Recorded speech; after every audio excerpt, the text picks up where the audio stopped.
Om Shanti. Good? Ready? Yes. Yeah. She's very keen. She missed the last session, but she's ready for this one. So some people, I think, didn't turn up. They may be afraid. They have to leave early. Pardon? Some of them have their trains, so they have to. Some of them have trains, so they have to leave early. Oh, they have to leave early. They have a train. Okay. Now I'm doing it. Wonderful. I think this means wonderful, right? It is saving energy. Saving energy. Bhaiji, one question. That Muslim people and Christian people doesn't believe in reincarnation. So when we talk about karma, that your rebirth means it is connected with the rebirth. So how to explain those people? In Hindu, it is okay, but in Christianity and Muslims, You have to be sensitive, but you know, I did answer that actually this morning. You have to be sensitive because unless they understand that, how can they understand the cycle and the tree and all of that? Because that implies that there's been something going on from the beginning. It's very difficult for people. It's not difficult for people to understand that time is without end. It's more difficult to understand that time has no beginning either. But it's much more difficult to understand that everything repeats. So you're not going to go into that in the introductory course. That you'll turn the people's head into a knot. So as much as people can understand, it's okay. But we're not going to not mention reincarnation because unless they go through that, then how can you explain the cycle?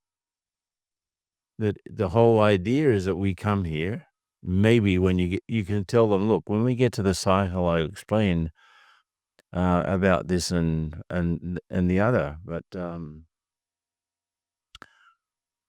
the idea in this part of the cycle, you talk about the three entities, God, matter, and souls, and everything we see here is an interplay between the three. So God has his role and functions. The souls have their roles and functions, and matter has its role and functions. So they have their own laws and rules and regulations, you can see. The chemical laws are always like they are. If you explode hydrogen in the presence of oxygen, you'll get water. Always.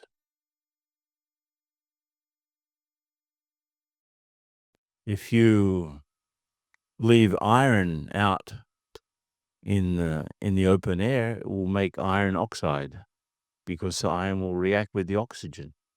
Always.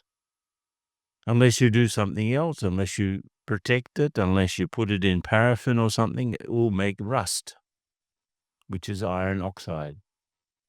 So things are, Why are you sitting there? Why are you sitting there? Why?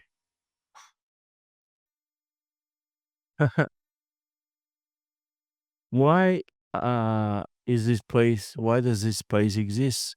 You really can't ask why. What you have to do is to understand what. And then you maybe would like to understand why. But people are curious. Okay, have the experience of yourself. Do you believe that you're an eternal soul? And many of those people say yes. It's difficult for Christians, though. They don't believe that the soul is eternal. But because they've been familiarized with so many other cultures, a lot of people, they would think, yeah, I'm open to understand that. So if the soul is eternal, what does it do? Where's it? We can see that you have born at this such and such a date, and you are you'll end such a date. You don't know when. So is that all? Is that all? Just this to that? Where were you before this one? Did you exist before you were born? Will you exist after you die? They believe in life after death. Life after death means reincarnation. I'm sorry. It's just that you in a different form. So reincarnate means to come back again. Do you believe that you're going to come back again? They do. They'll come to heaven on the earth. What does that mean? Will you be in the same form that you're sitting here now? Probably not. I'll be more beautiful, right? So what's happened? You've gone from one state to another state. What's that called? Reincarnation. Don't make a big deal of it.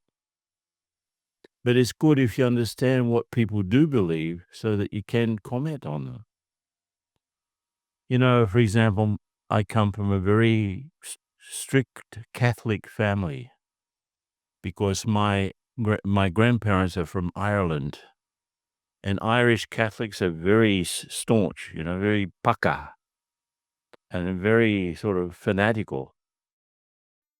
So when I started to meditate, my aunt was, "What are you doing? This is the devil's work," she would say. "Why don't you come to church? What you're doing is the devil's work," she would say. And I said, "Auntie, tell me, what is a good Christian?" Not in terms of belief, because there are many beliefs, even in the Catholic Church. What is a good Christian in terms of behavior? Tell me. So she made a list.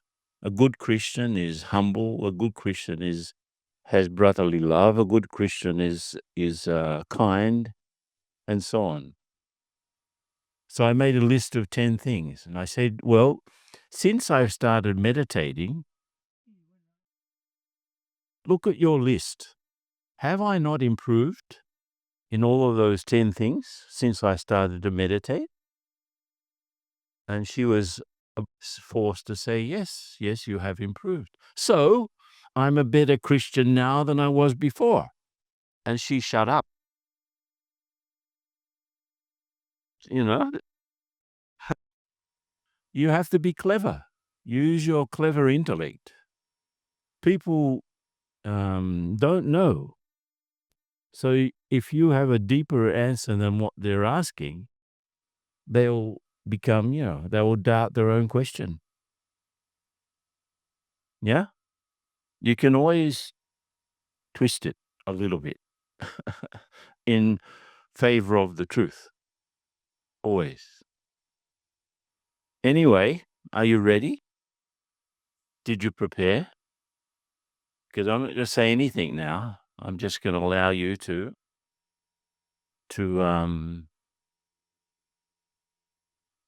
work on this, the fifth lesson, which is the cycle.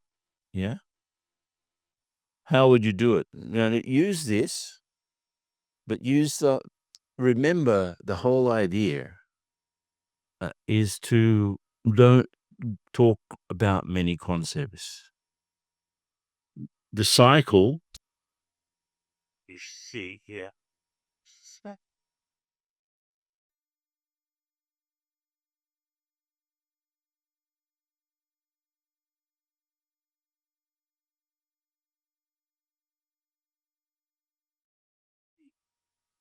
the three concepts in this lesson are, you talk about the different concepts of time that are around. In the West, it's very important to mention this. I don't know how much it is in India.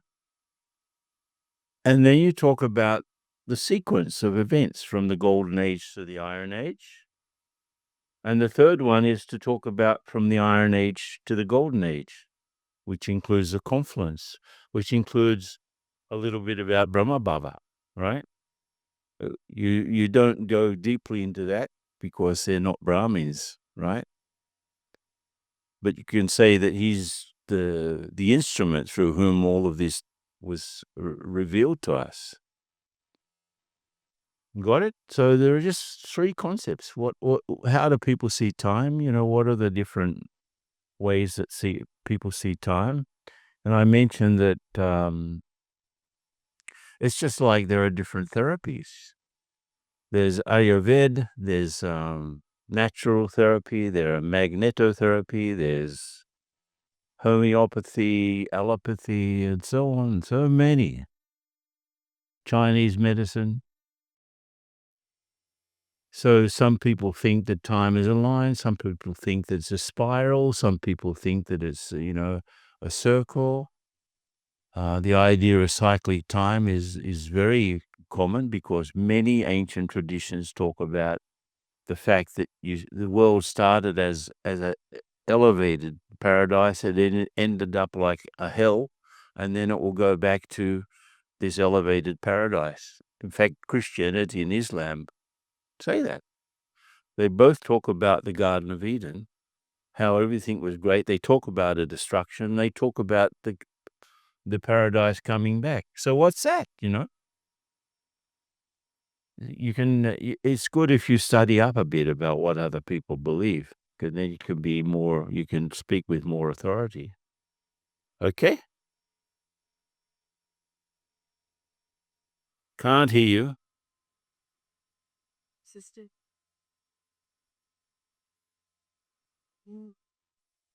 Om Shanti. Yeah, is there any book regarding the difference in these philosophies, like what the Christianity speaks about the cycle, what the Islam or other philosophies? Well, I don't like to advertise, but I wrote a book, and it's on Amazon, called The Carousel of Time.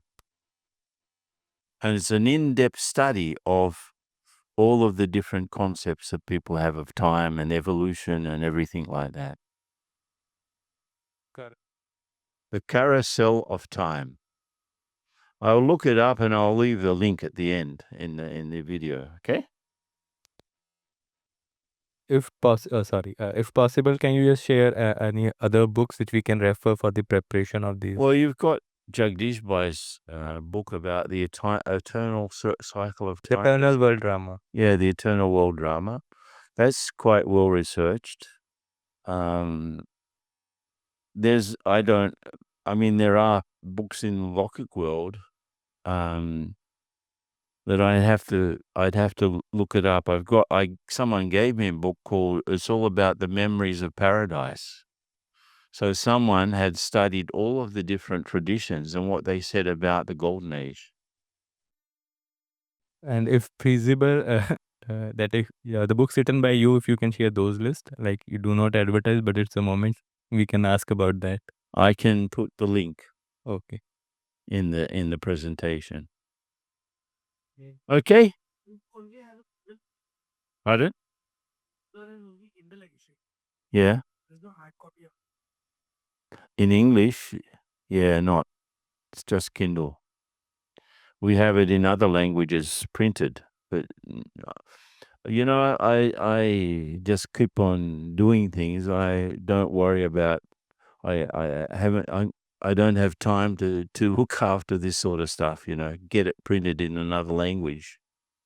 Someone else has to do it, not me. Now there is an AI that will translate it in a second. No, but it's written in English. So it's written immediately. Print on demand. You'd have to put it in the right format to get it printed on demand. And they do it, but I need help to do this sort of stuff. The PDF. I mean, we're not deities yet. We don't have 8 arms. But still only got 2, right? 1 head and 2 arms. Okay.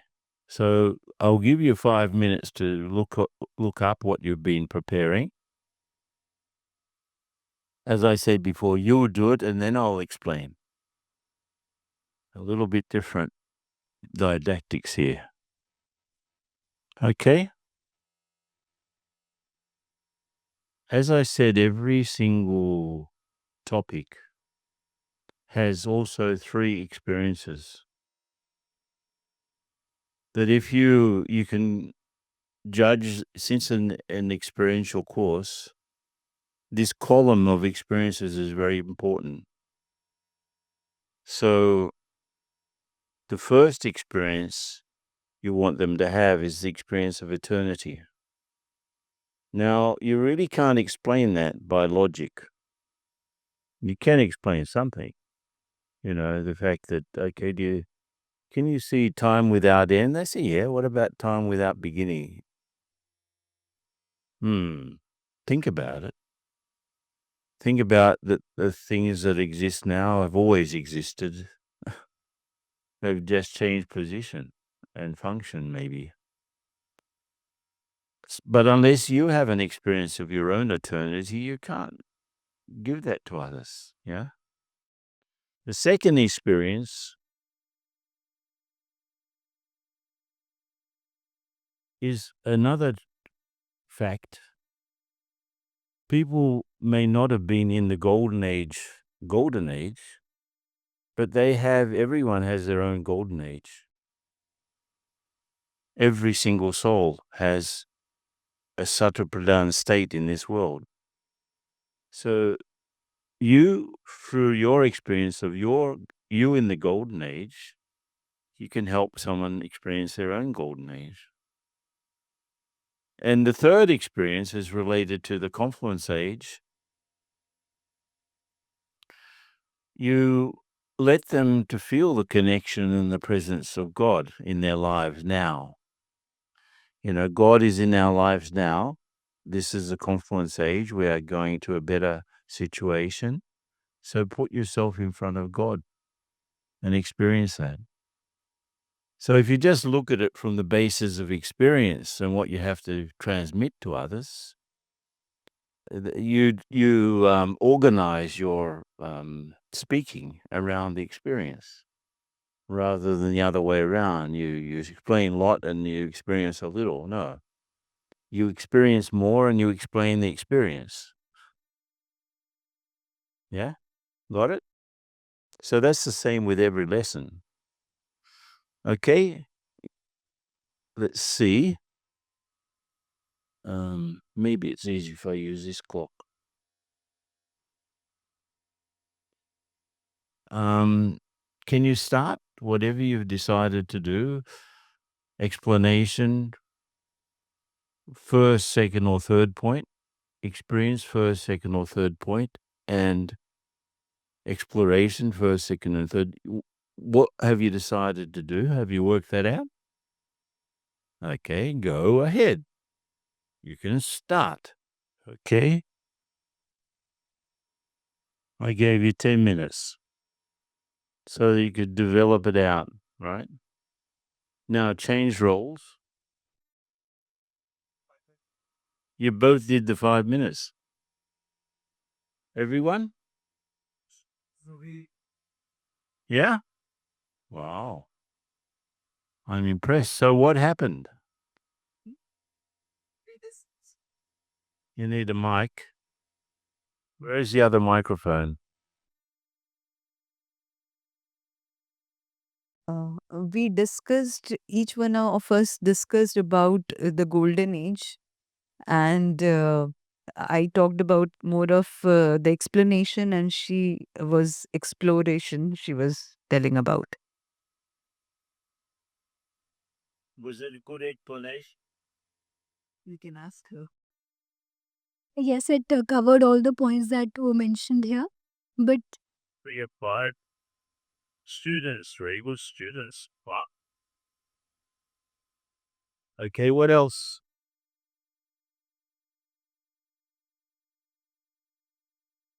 What else?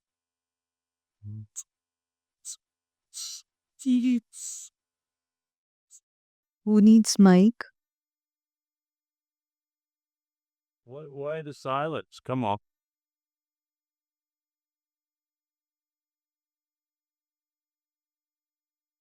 Cerebri and the take Who would like to share? If you don't volunteer, I'll choose someone. Om Shanti. Brother, I actually explained to her the way I usually explain this cycle. And I have been studying the new beginning which you have written, and it's been years. And I have been using one of the examples which you have given, and it's that of the water cycle. So, and this cycle, and it is very relevant and it becomes very logical, because if you straight away bring them to, that swastika, and before that, but if you actually tells them the water cycle, that how the water droplets, they actually fall on the top of the mountain, and they are very few and very pure, and once they start their onward, downward journey, and the pollutants start to add up, and finally they reach the ocean, and the sun shines, and the drops of water, they actually move up, and the clouds form, and they again, the journey, the cycle begins. So it becomes very relevant, and it becomes it actually gives us a platform to tell them that yes, we are the same DT souls, because otherwise they can't make the connection. Right. So I have been using it. So I was actually telling them. So it's been years studying this, because when I started giving the course, the first book which I actually referred was New Beginning. Oh, wow. Fantastic. Yeah, what else? Actually, I give the example that if, let's say, you're talking to a fisherman who lives at the mouth of the river, and the water by then is all dirty and polluted and full of oil and floating bottles and everything, right? Plastic bottles, so much. And you tell him, let's say he doesn't know anything about topography, about geography, he doesn't know anything about the whole course of the water, what that river's like when it's up in the mountains. And you tell him, you say, no, water is dirty. Water is brown. What are you telling me? It's the same with human beings. They look at the state of the world. They can't believe that things were better because they're surrounded by dirty water. And they think that that's how the things are always. And that's the unfortunate view of historians. They look back. I mean, how can you say what really happened in the First World War 50 years later? What really happened? So it's just, and you get the history from, let's say, I was in Japan and I asked them in the class, the Brahmins, do you know why all of the countries around Japan hate the Japanese? They hate the Japanese. Why? Because during the Second World War, the Japanese massacred 6 or 7 million Koreans and Chinese. They made sex slaves of the women. Have you heard that in your history books? They said, no, they don't tell us that. They tell us a different version of the history. Of course, that's how it is. You look at the history of the separation between Pakistan and India in a Pakistani school, in an Indian school. Is it the same story? No. So who is right? It's like that. The first book of the New Testament was written 70 years after Christ died. So you wait 70, what was 70 years ago? How many years ago is that? That's like 1955 or something. Yeah, 1955. You're talking about the Cold War, how Russia was 70 years ago. What was the Cold War like in those days, and the scare of the atomic bombs? And you start to write first time now, today.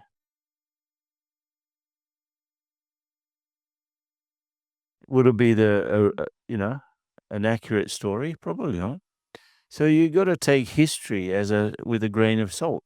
I mean, if there are any historians in the room, they may get upset, but they have to be honest. So this telling of the story through human beings depends which party you're in. Well, look at what's happening in the United States. You have the Trump narrative, and all of those people watch Fox News, and they read the Rudolph Murdoch newspapers and stuff. They have a twist. They have a Trump view of things, and that's why you can't. If that's their only source of news, and you tell them about other possibilities, they think, "What are you talking about? That's not what happened." So it depends. It depends. What do you want to say? What else? So, like while doing this, I just share my experience. I just thought to share with you because if there are any loopholes or something, you can maybe help me. So I generally tell them that when I was young, I always had this curiosity. What was the beginning of the world? And when I researched on in history books and all, I got to know about different theories like the Big Bang and all that. But I always had a question: what would be there before that? There could be a starting point, but actually, if we go that way, probably we may never be able to find a starting point. So then I asked them that, do you know a riddle? You must have learned in the childhood. The egg came first or the hen, chicken? So people get to know that thing because if they tell egg, I will tell without hen, how could the egg come? And if they tell hen, without the egg, how could an egg come? So then I tell them that there is a solution to this problem. If you think in a linear fashion, probably you may not get a solution. But if you arrange the hen and eggs into a circle, before every hen there will be an egg, and before every egg there would be a hen. So this way, if we arrange them, the circle can go in infinity. So why not we think time in that circular fashion? And this is how then I start exploring. So just wanted That's to take good. your thoughts on this. That's good. There's one fact that actually tells us. Your parents were human beings, were they? Were your parents human beings?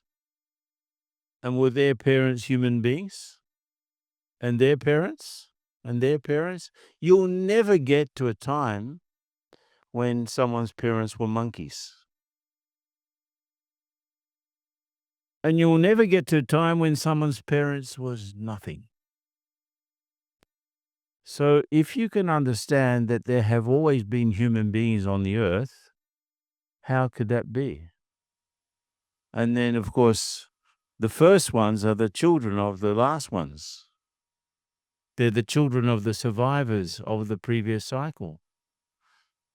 It's called, there's a process in biology called biogenesis, which means that the different species, their parents are always of the same species. And the idea of, what I do in this book called The Carousel of Time, I do it like this.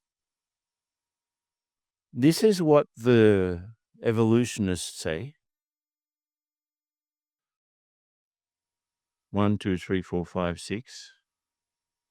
This is what the creationists say, the ones that believe that God created everything from nothing, or the things suddenly appeared, like a Big Bang.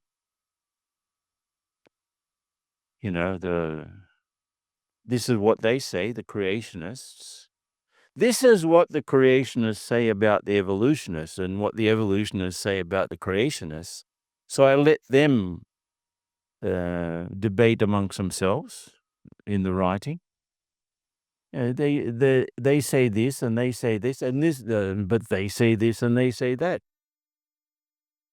Okay, this is what they say about each other. Now here's a third explanation that you can consider. That's how I start.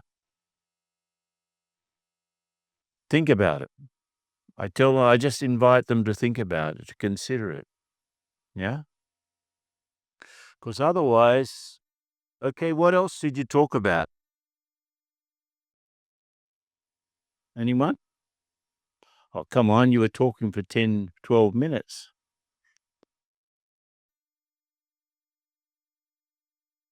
As far as You can speak.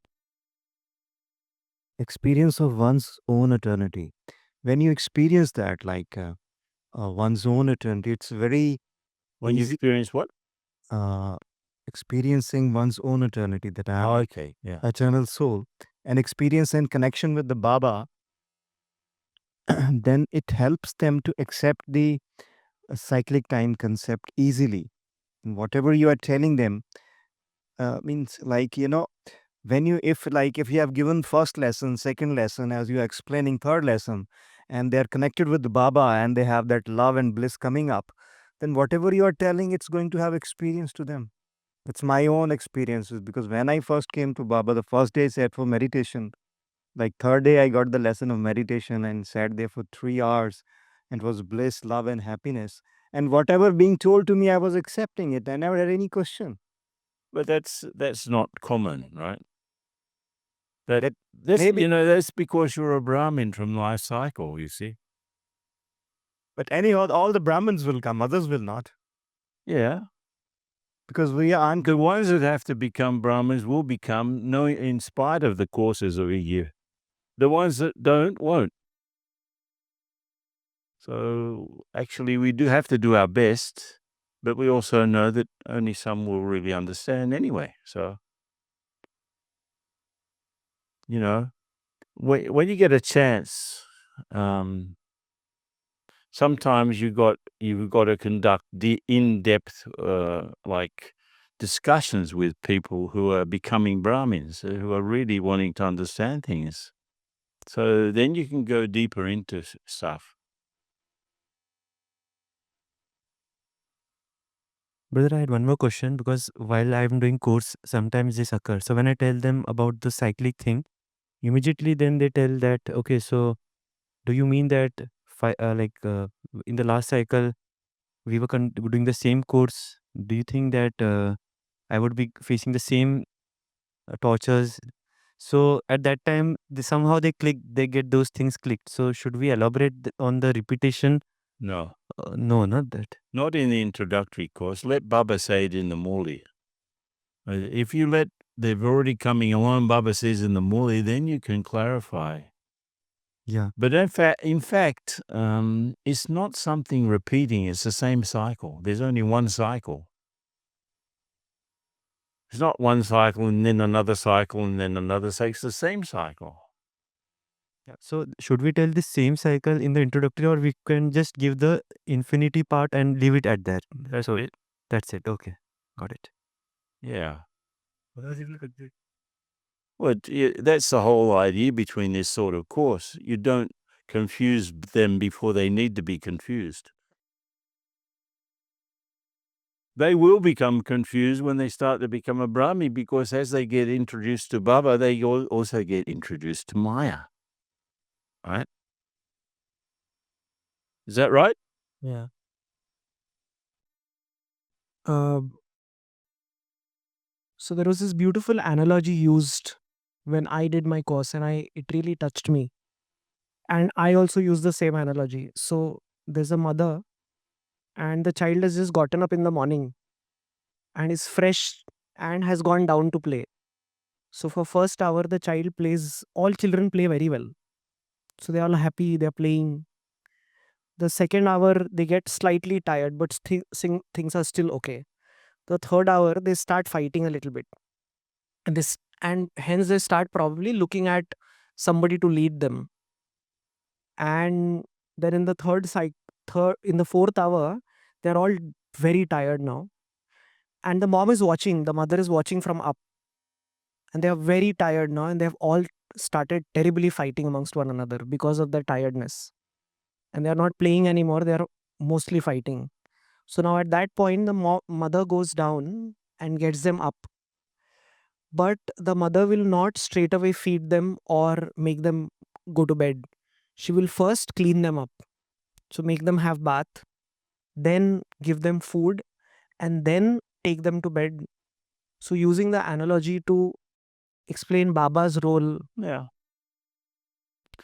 Okay, yeah, there are some, but don't try to use too many analogies. 2, at least.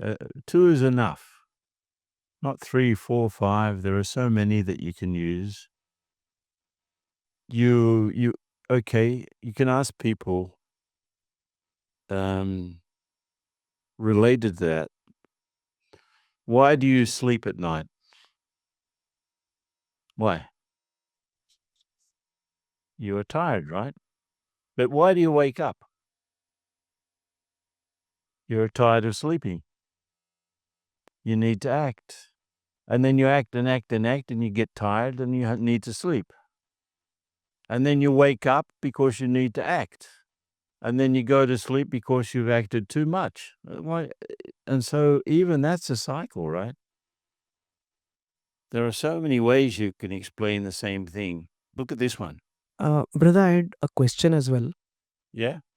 Um, so what happens is in this process when we say that all the souls will go back to the soul world and only a handful of souls will remain who will give birth to the souls who will start the golden age, and then they will go back somewhere. A lot of times people get disturbed by the fact that everybody is going to die.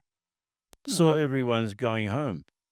yeah, but people still so I've had instances where Okay. people stopped coming the next day. Okay, you look at, if they stop coming the next day, it's their drama also. It's their fault. Yeah, So what? so I mean, I got the same answer. I spoke to a sister and she said this will always happen. I mean, you have to still give the gyan. You give the gyan in a sensitive way, but you can't change the gyan just to make people happy, right? So it's good that they hear something like that. But the fact is that if you look at the world, there are limits. There's a limit of fresh water, there's a limit of space, there's a limit of everything. And the biosphere, it depends if you're talking to some scientific-minded person. The biosphere, the atmosphere, is only 22 kilometers big, high, very small. So it's the same proportion to the skin of an apple to the apple. That's how big our atmosphere is. We don't have another, according to, do you know that there's no new water ever? There's no new air ever? The same amount of oxygen that was there 5,000 years, the same amount of oxygen around today, but it's just been transformed and converted and reacted with.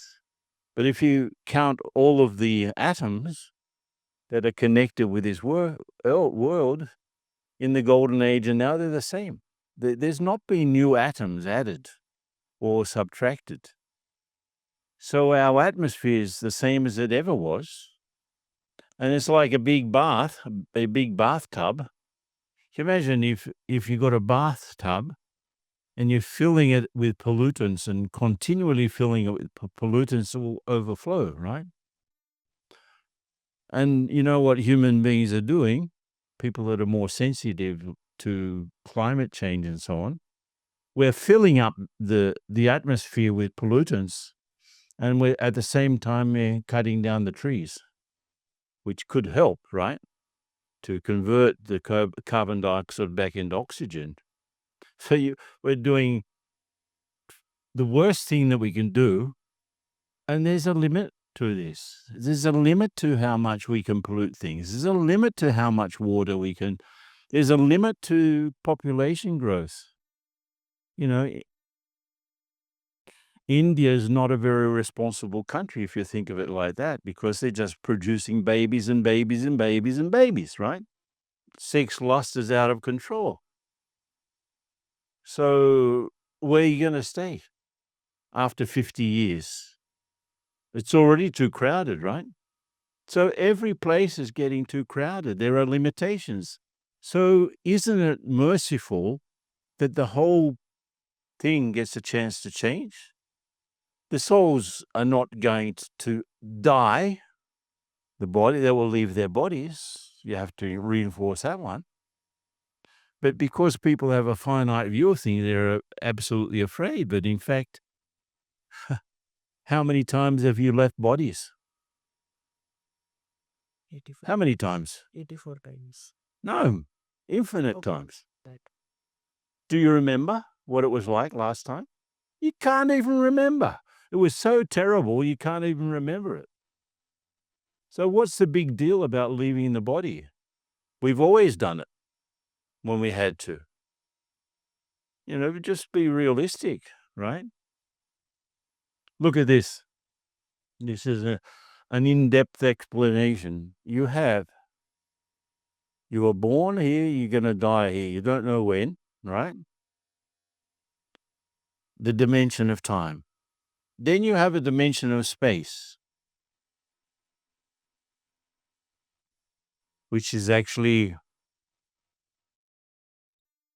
the dimension of space is height, breadth, and width and length, right? So you got 3 dimensions. Time, 1 dimension. Space, 3 dimensions. But there's another dimension, which is consciousness, right? You can go back in time, you can go forward in time, you can go somewhere else with your mind. You can be here and be in London at the same time. People actually can see at a distance. If they develop that occult power, they can see what's going on somewhere else.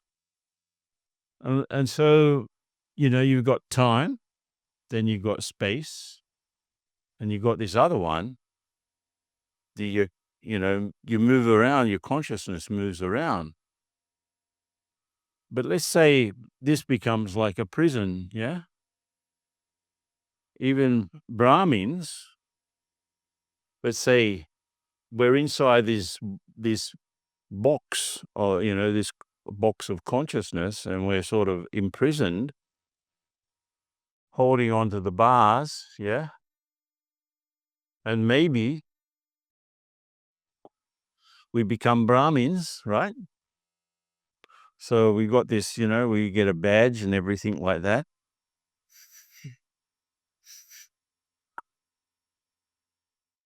Are you free? What's the difference between you and someone else? Not much. The only difference is that you have knowledge. But then the difference is what you do with it. Now, what is more correct to say? There's a Zen story in which a monk had a dream that he was a butterfly. And when he woke up, he wasn't sure if he was a monk who had had a dream of being a butterfly, or if he was a butterfly now dreaming that he was a monk. The Zen story is always a little bit sort of catchy like that. But what's more true? I am Rahu going through my stuff, and I'm trying to understand the soul, right? Because there's another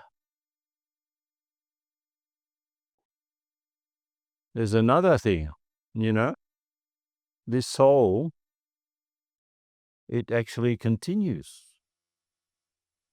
right? So am I Rahu trying to understand the soul? Or am I the soul trying to understand Rahu? What one? I am the soul and I'm trying to help my physical identity. I'm not, and this is very important, when you meditate, you are not Rahu trying to meditate. You are the soul that is eternal, and you have an automatic connection with that dimension of things. Very different. Because if you go back, there are previous boxes, right? Or prisons, and there'll be future ones as well, right? So I am this one. I'm this one, right? I'm not this one. I have this, but I'm not this. I have a body. I have a name. I have an identity, and I have a place. Even, let's say Rahul becomes a Brahmin, then he sort of, he decorates, he gets all of the pictures, right? He puts them on the wall of the prison, all of the posters, and Lakshmi Narayan, he's got his books, even New Beginnings, right? He's got his books. But in fact, here's nothing of that. All of those things are just props. Understood? I mean, if we don't sort that one out, we can't sort anything out. I am this energy that continues forever. And temporarily, I'm in this thing. Yeah? Right? Okay. I want you to now, I'm going to explain a few little things. Oh yeah. I better wipe out the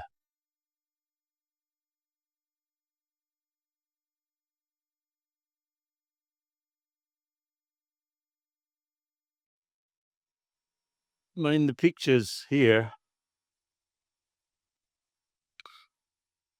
This is like you start off with this, just talking about what are the three main entities, and you can ask them, what are the three main things that are involved in life? We know.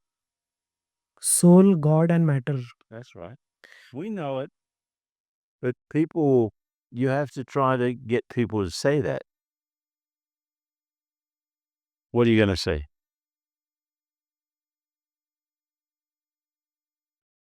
Huh? You've got the mic there, and No, I'm thinking. you're just thinking like I was this is actually how you about think. to ask a question. Okay, so you've got a question, or I okay, had a question. you had a question. I still Yeah. have it, but You still have a question? Okay. the way the soul is in a cycle, is the matter also in the same cycle? So, uh, would I the mean, yeah. Baba says this is the same fly that exactly flew past last time. exactly It's hard for us to understand that. But everything has a role. Every atom would have a role. so every atom, so the atom that is there in the thumb right now would exactly be here 5,000 years It has a cycle also. I mean, that's not something you really go into in the introductory course. But if you understand a little bit about quantum mechanics, then you can understand how that could happen. Because as you go, our bodies are made up of muscles and tissues and bones and stuff. And then they are made up of cells. The cells are made up of molecules. The molecules are made up of atoms. The atoms are made up of subatomic particles. And the subatomic particles position themselves according to the information that's in the empty space. I mean, that's the latest that they think, that there are some vibrations at the base of matter that make things form in the way that they do. And so matter forms according to information that's there in the empty field. I mean, that's what where quantum physics ends, spirituality starts, actually. Where physics ends, and then you get to the more subtle aspects, that's the quantum field. Where that finishes, that's where spiritual explanations and realities start. So it's useful to think that things don't just happen by chance. Things happen because there's some information in the empty space that makes things form in the way that they do. And if you think of it, all of the conscious energies that are around, even to the level of ants, right? Brother, just one connected question Yeah. for which probably I sometimes do journey but never get a answer for myself. So Baba also says that even he is bound by the cycle. Even he has a destined part to come and liberate all of us. But if you see this cycle, it has been structured or made in such a very good fashion, as you mentioned, atoms and molecules. So Baba has never revealed in the Murli who has created the cycle at first place. He is just mentioning that it is infinite. But logically, if we see that everything is such organized and structured and having cause and effect, there should be some one who has triggered or made this cycle. Right. Baba never says that or never clarified in any of the Murlis. I was in front of Baba once and somebody asked Baba, what about the dinosaurs? Baba looked at the child.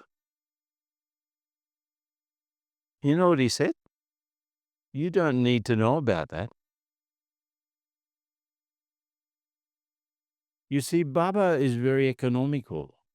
He doesn't know But about any churning you did, because that's what this is a gray area which is not very clear, but any of your But I mean, we can understand that scientists are getting close to what Baba would say is reality.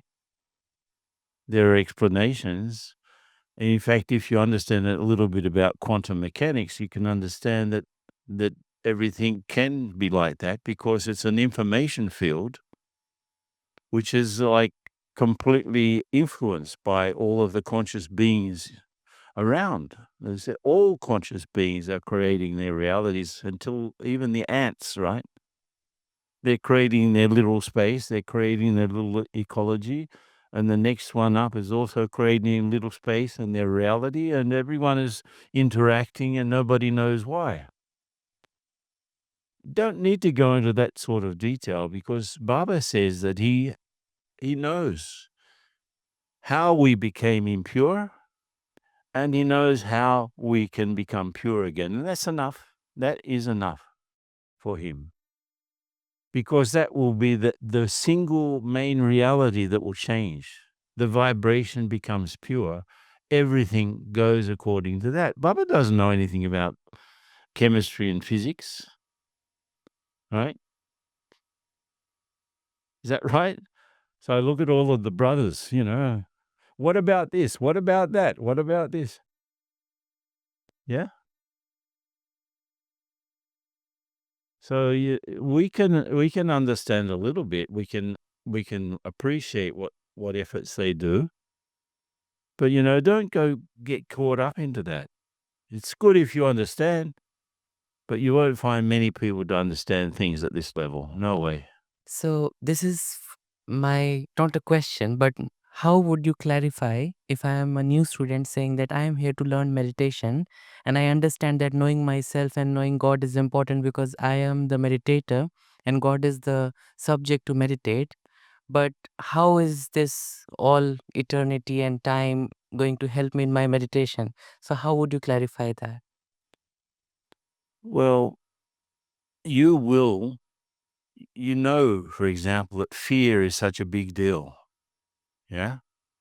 It's one of the basic emotions that move people. The fear of losing the body is the main fear. The fear of dying is the biggest fear. So if you know that you don't die, right? And this is actually how I started, because my Lokik mother, when I was 15, she had an operation and she left her body for 5 minutes. She had what is called a near-death experience. And so she comes back from the hospital and says, I feel different. because they told me that I died. But what happened when I died? She's telling us, the kids, right? I was lying there on the operating table, and suddenly I felt pulled out of the body. And I was floating off, and I was looking back, and I was seeing the doctors trying to resuscitate my body. But I was being taken towards a light. It was like a tunnel, she said, and I was just floating away. And at the same time, I was looking at the body, and I was wondering where I'm going. And it was such a pleasant experience, she said. So nice experience, just floating away towards the light. What sort of light, she couldn't say. But it was white colored light, she said. Like I'm going, oh, and I'm looking back and I see the body. And then I started to think, she said. I started to think, but what about the kids? What will happen? Now I'm going this way, maybe I've died. But I'm worried about the kids, so she started to get into sort of a panic, right? But it was still so pleasant to be leaving the body like that, because all of the pain, all of the weight, all of the difficulties had finished. And so she's in this dilemma. Should I continue or should I go back? And so in that dilemma, she came back. And she said, how... God, I think we've lost the... This is the problem. Lose. But so you've got this people have this experience. What is this experience? And I started to think, wait a minute, if you are away from your body but you're still seeing it, with which eyes are you using? And what is the vehicle that you're in going somewhere? Where are you going? And this was before Gyan's. And this is actually what inspired me to start searching for answers. The fact that she had had an out-of-the-body experience or near-death experience. So there are thousands of people have had such experience. Anyone here? Anyone here had a sort of a... No? One of your friends. And so what happened was that she absolutely conquered fear of death. And she instilled in all of the kids, you don't die. You think people die, but they don't die. They go somewhere. What goes somewhere? This was my curiosity. So I started to search for answers. And there are so many documented experiences like that. Life after life. Yeah, this was before that book, actually. No, she was a very spiritual person. She sort of understood. She wasn't intellectual at all. And she had this experience, so she understood when I talked about soul and God. Oh, yeah, the light. Okay, yeah, the soul. Yeah, easy. And when she actually did die, she got ill much later, left the body, no one cried at her funeral. No one. There was no one crying.